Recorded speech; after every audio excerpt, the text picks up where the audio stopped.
मरता है। वाह, ऐसा दो मुंह का हम आज तक नहीं देखे।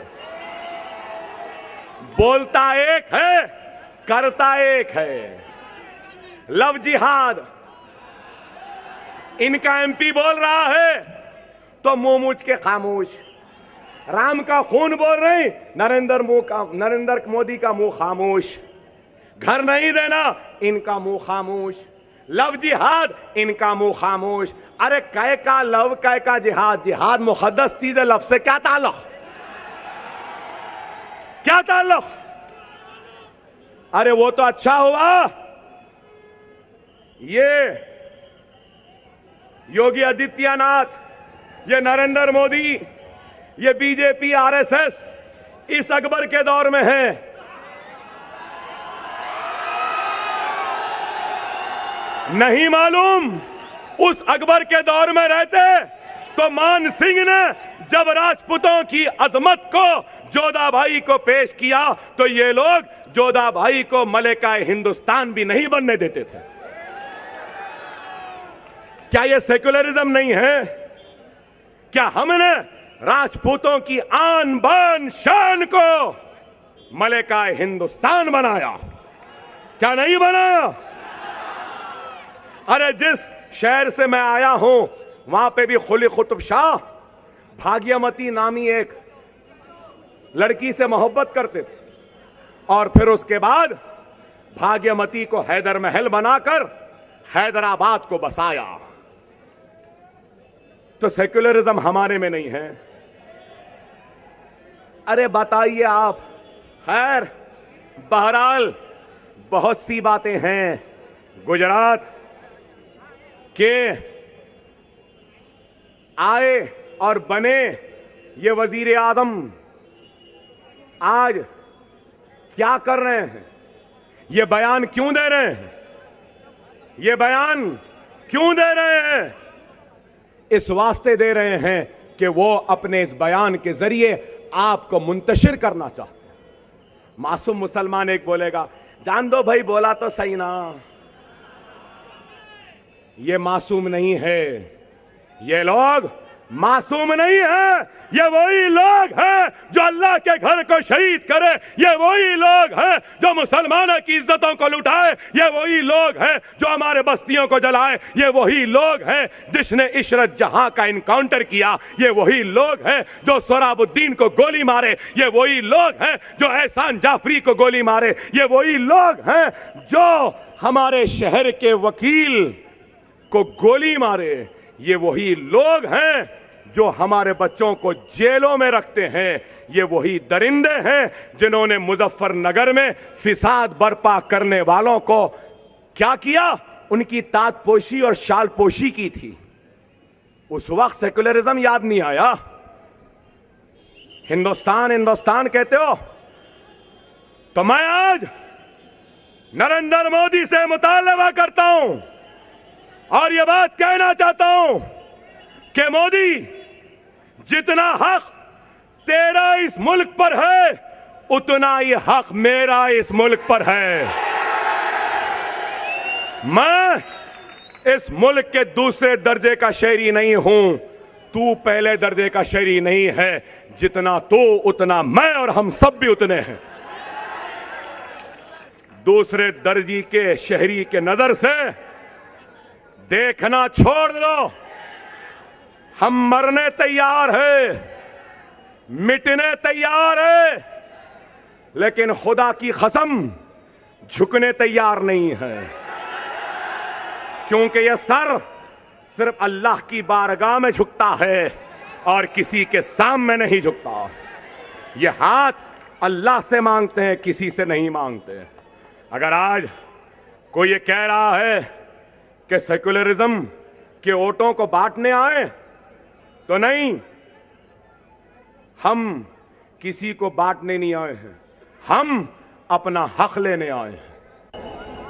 और कोई कहता है कि अकबरुद्दीन ओवैसी ऐसा बोलता है वैसा बोलता है, तो क्या करूं मेरे भाई, कैसा बोलूं? कोई तमाचा मारने आए तो क्या गाल दे दूं?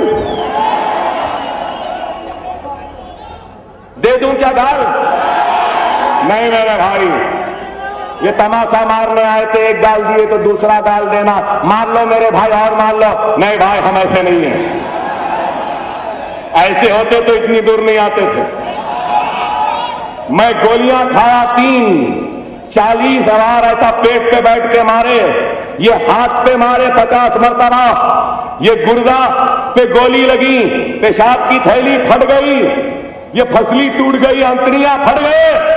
अभी भी लोग बोले अकबर साहब क्यों जा रहे हैं, तो मैंने कहा मैं इसलिए जा रहा हूं क्योंकि मैं बंबई के मुसलमानों के दरमियान में जाकर उनके हक के लिए लड़कर उनके राह में शहीद होने के लिए आया हूं। आज भी बोले मुझे, आज भी बोले अकबर ओवैसी तुझे गोली मार देंगे, मार दो, मगर यह वादा है जब मौत आएगी तो अकेला नहीं जाएगा, 2-4 को तो जरूर साथ में ले जाएगा। मौत और हयात अल्लाह के हाथ है। ऐ मारने वालों, ऐ बोलने वालों, 60 बरस से तुम बोलते रहे, हम सुनते रहे, तुम हमको गूंगे बहरे समझे। अब वो दिन गए जब तुम बोलते थे हम सुनते थे, अब हमारा दिन शुरू हुआ है, हम बोलेंगे तुमको सुनना पड़ेगा। जरा थोड़ा सा बोले तो हिंदुस्तान हिल गया। अरे अभी बहुत बोलना है, इब्तिदाई इश्क है, आगे आगे देखो होता है क्या।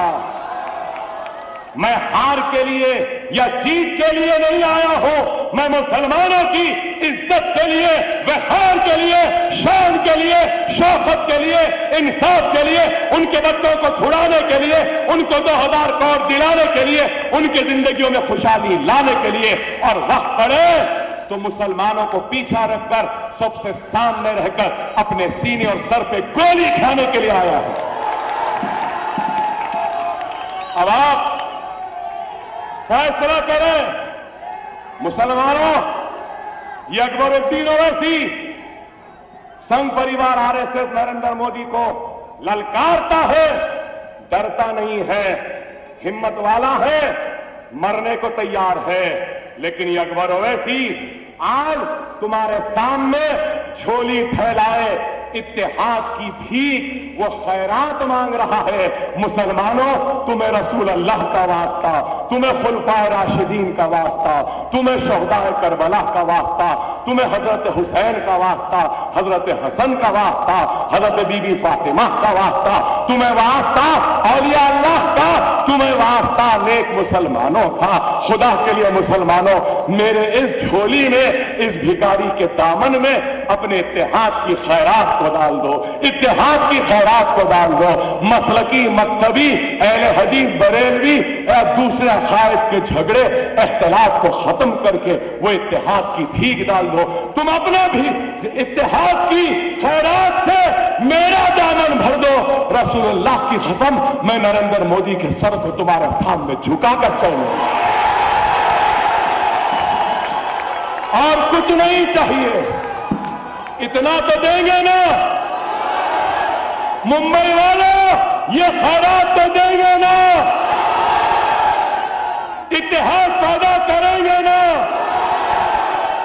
अगर वक्त आए अकबरुद्दीन ओवैसी की लाश को भी देखेंगे तो मेरी लाश को ठोकर मारना, जरूरत पड़े तो मेरी लाश पर खड़ा हो जाना, लेकिन अपने सफों में इंतशार कभी आने नहीं देना। यही मेरा पैगाम है।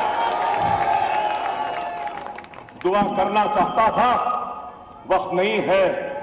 अल्लाह तू हमारे गुनाहों को माफ फरमा दे, अल्लाह तू हमारे गुनाहों को माफ फरमा दे, हमारी इज्जतों की हिफाजत फरमा, हमारे इस्मतों की हिफाजत फरमा, हमारे बस्तियों की हिफाजत फरमा। ऐ अल्लाह हमारे दुश्मनों का सफाया कर दे, ऐ अल्लाह हमारे दुश्मनों को नीस्त तो नाबूद कर दे, ऐ अल्लाह मुसलमानों के सफों में इत्तेहाद को पैदा कर दे, ऐ अल्लाह महाराष्ट्र के मुसलमानों में एक नए अज़्म, इरादे, वो हिम्मत को पैदा कर, ऐ अल्लाह हमको कामयाब और कामरान कर दे, हमको कामयाब और कामरान कर दे। बेरोजगारों को रोजगार अता फरमा, घर में बैठी बच्चियां शादियां नहीं होंगी, शादियां करवा दे। बेरोजगारों को रोजगार अता फरमा। हमारे मरहूमीन जो हमारे दरमियान में नहीं है, ऐ अल्लाह इनको जन्नत में आला मुकाम अता फरमा। ऐ अल्लाह हम सबको नेक बना, एक बना। ऐ अल्लाह मजलिस इत्तेहादुल मुस्लिमीन को ताकत बच्चे मुखलिस दियानतदार ला इलाहा इल्लल्लाह मुहम्मद रसूलुल्लाह कलमा पढ़ने वाले मुसलमानों को कामयाबी और कामरानी अता फरमा। सुभान रब्बिका रब्बिल इज्जति अम्मा यसिफून, सलामुल मुरसलीन, अल्हम्दुलिल्लाह रब्बिल आलमीन। मेरे भाई, मेरा एक हदिया होता है। ज्यादा जानकारी के लिए आप लॉग ऑन कर सकते हैं हमारी वेबसाइट पर www.3starnews.in। हर एक हिंदुस्तानी की आवाज 3 स्टार न्यूज, खास खबरें आम लोगों के लिए।